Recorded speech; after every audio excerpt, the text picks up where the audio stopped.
I've got two hives here. One is booming and one is coming out of winter a little bit weaker. Why should this one have all the resources while this one is struggling? Well, they don't have to, which is why we want to talk about early spring equalization today. Thanks for joining me today. My name is Ray. I'm a certified master beekeeper, and today I want to talk about spring equalization. Why do we do it? Different ways it can be done, the benefits that it can have for your hive. We equalize our hives during the year for different purposes.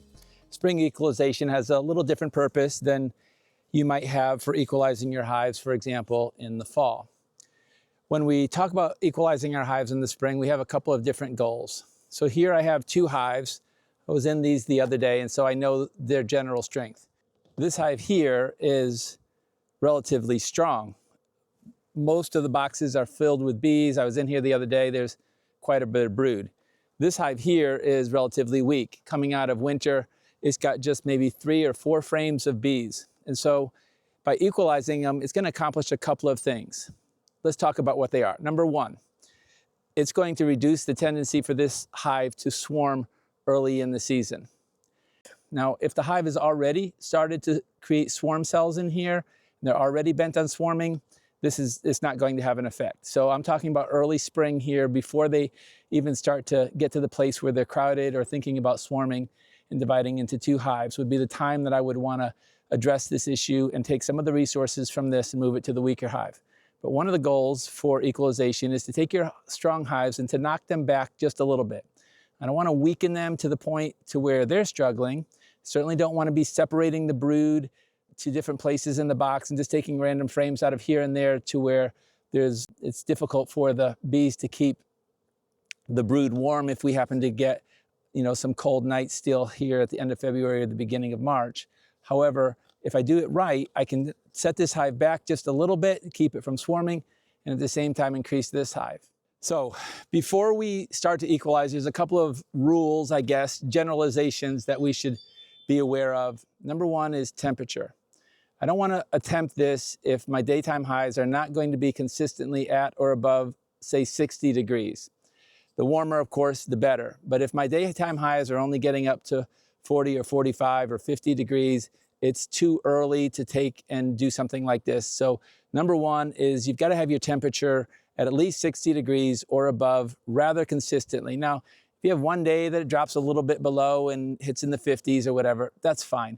But generally, I want to be looking at my 10-day forecast and say, okay, I've got 10 solid days here where the temperature is going to be in the 60s, maybe even hitting 70 once in a while.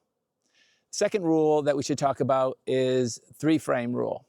The 3-frame rule means that in my weaker hive, which in my case is this hive over here to my right, I want to have at least 3 frames of bees in here if I'm going to take some resources out of here and move it over.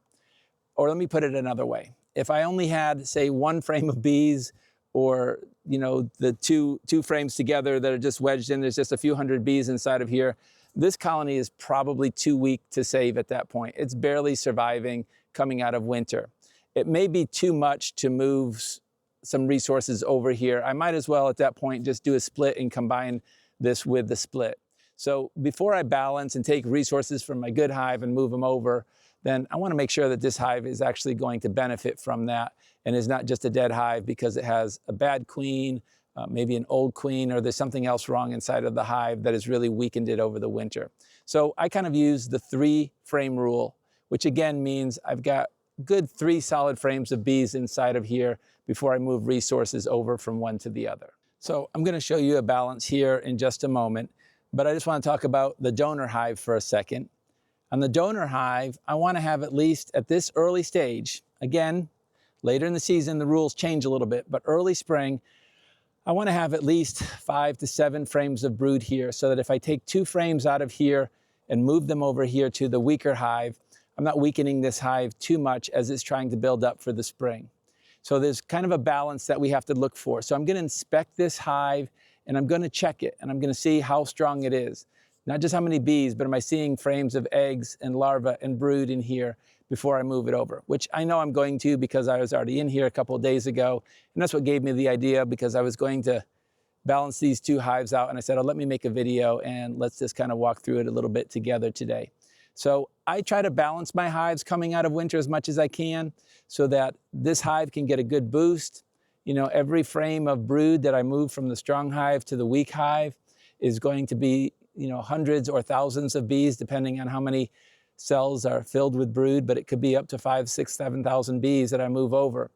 There's 10,000 bees in a package, which is what a lot of beekeepers start with. So that just kind of gives you a perspective. Like you put 2 frames of brood over here, you could be easily adding 10,000 bees to this, which will really give it a good boost, create that warmth that they need to be able to take care of the brood and really get it going. Before I actually equalize by moving brood from the strong hive to the weak hive, I want to tell you about another way that you can equalize that doesn't involve moving brood at all. And it's just simply taking these 2 hives and just swapping positions. That's it. What we'll do is essentially all the foraging bees are going to come back to this location. And when the weaker hive is moved over here, it's going to populate that weaker hive with a lot of bees.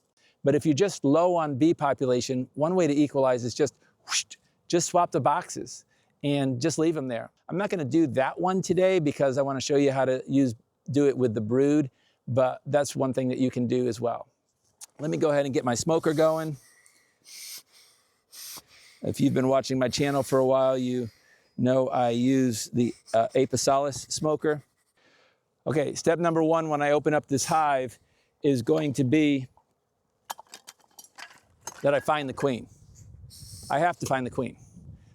If I can't find the queen in here and I accidentally move her from the strong hive to the weak hive where there's already a queen, I've just really set this hive back significantly.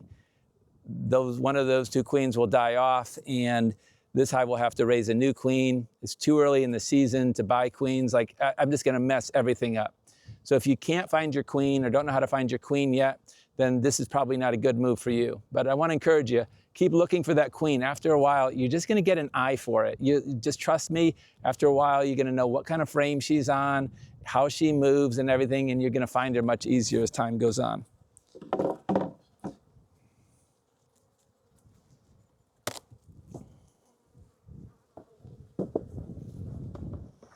Okay, so up here on this top frame, in this top box, I've got 1, 2, 3, 4, 5, 6 or 7 frames of bees. I'm just going to do a quick survey here with you. This is mostly honey in it, I can tell. In this box, I've got 1, 2, 3, 4, 5, 6 frames that are completely covered with bees. And then this bottom box is basically all of the frames are covered with bees.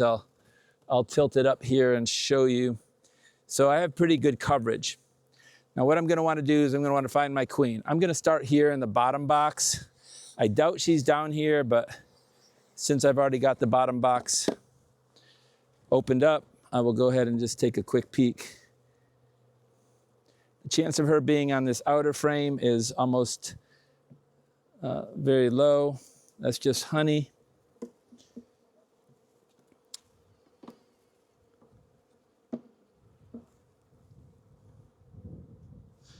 And let's see, this is just nectar on here, and I don't see her on here. This queen is not marked. The other day when I saw her, I might mark her today if I should say when I find her, not if I find her. I don't see her on here. These bees are pretty calm. A lot of the older foraging bees are out finding early pollen this time of year.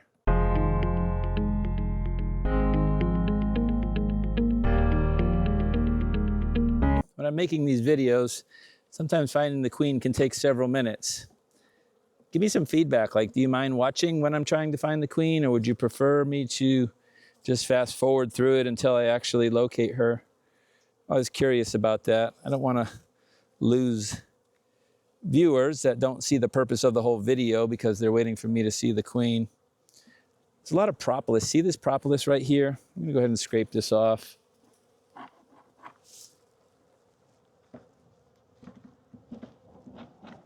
You'll do a lot of that in the springtime. Okay, The queen is not down here. I didn't really expect to see her down here, so there's really no surprise there. So I'll move up to the next box. Of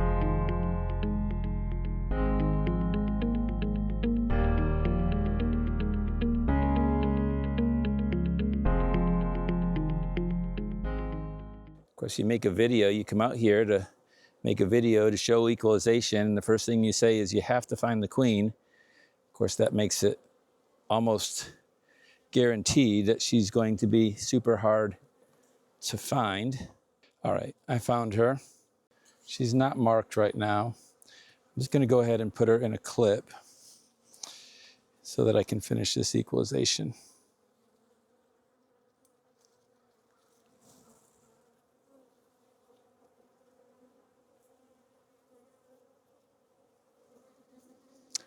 All right, very good. So now all I'm going to do is go over to the weaker hive.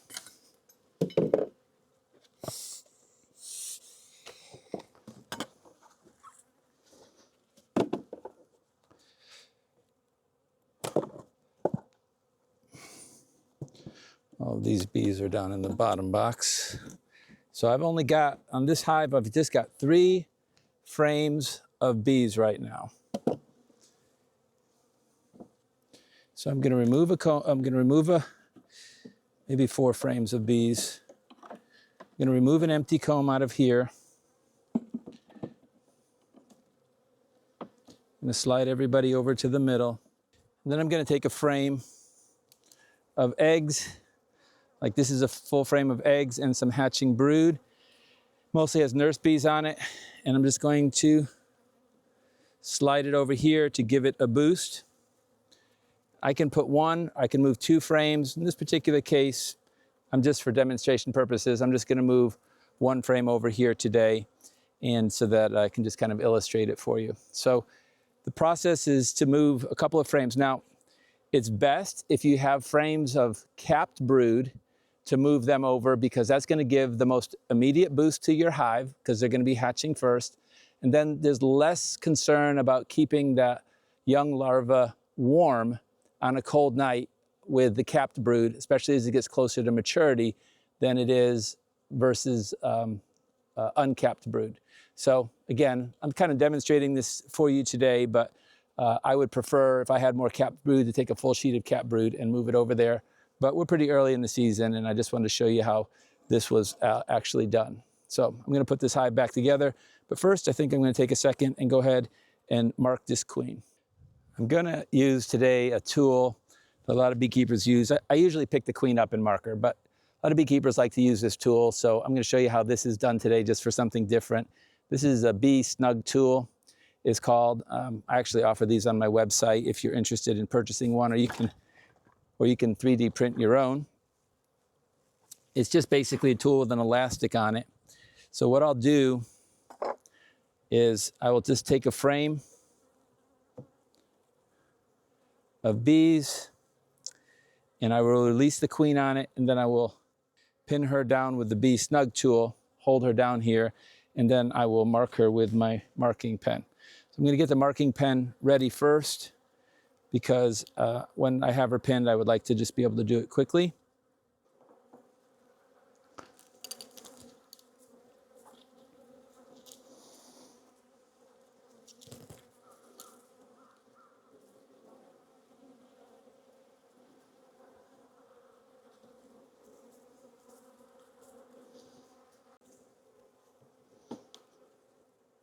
So just to wrap things up, we can move frames of brood. Capped brood is better. I don't want to weaken this hive too much. I want to make sure that I'm boostering this one, preventing this one from swarming early. Gives me a good balance. Now I'm going to come back in about 7 to 10 days. I'll feed a little bit of sugar water on both of these to also help stimulate them. Make sure that they have enough nutrition to be able to feed all that young larva. I'll come back in about a week, check, see how this hive is doing, taking to the additional resources that I gave it. Hey, thanks for following me today. If you have any questions about equalizing your hives in early spring, put them down below. Or maybe you have some additional tips that you would like to share with the community. We'd love to hear how you do it. If you do it, God bless, and I'll catch you on the next video.